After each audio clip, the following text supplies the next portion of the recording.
Araba Octobre kalo tile 20 san 2021 aw minnu sɔgɔlen b'an na an ka foli b'aw ye fo aw sigiyɔrɔ la. Sigikafɔba tako laban bɔra dɔgɔkɔrɔ k'a bila Desanbre kalo nata la.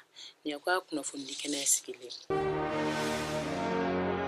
A tun fɔra ko jamana sigikafɔba bɛ kɛ Novembre kalo tile 15 ka se tile 25 ma san 2021 nka a bɔra dɔgɔkɔrɔ k'a bila Desanbre kalo tile 20 ma ka se a tile 26 ma san 2021. Minisiri min ɲɛsinnen bɛ jamana jɔli kura ani fangabulon cɛ ko ɲɛnabɔ ma, Ibrahim Ikasa Mayiga, ale ye nin kunnafoni lase minisiri ɲɛmɔgɔ ka baarakɛjɛkulu ka lajɛ kɛnɛ kan minisiri ɲɛmɔgɔso la tɛnɛn Octobre kalo tile 18 san 2021. Minisiri ɲɛmɔgɔ Choguel Kokala Mayiga tun y'a lajɛ ɲɛmɔgɔ ye. Gouvernement ka baara bolodalen de tun bɛ ka kimɛ lajɛ nin kɛnɛ kan ani ka jateminɛ kɛ sigikafɔba kɛcogo la.